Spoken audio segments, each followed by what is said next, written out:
ሃይ ጋይስ እንዴት ናችሁ? ዛሬ በሌላ ቪዲዮ ተመልሰናል። አሁን ይዤላችሁ የመጣሁት አንድ የፍሪ ፋየር ትሪክ ነው። እንከታተል። በመጀመሪያ ትሬኒንግ እንገባለን።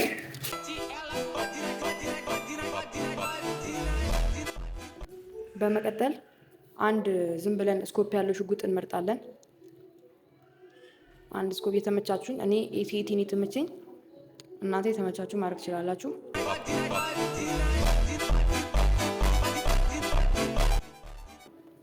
ከዛ እዚህ ጋር በሚታያችሁ ነጩ መስመር ላይ ስኮፕ እያደረጋችሁ ወደ ላይ ትወጣላችሁ ማለት ነው። እየዘለላችሁ ዝም ብላችሁ ወደ ላይ መውጣት ነው። ወደ ጎን ካደረጋችሁ ትወድቃላችሁ።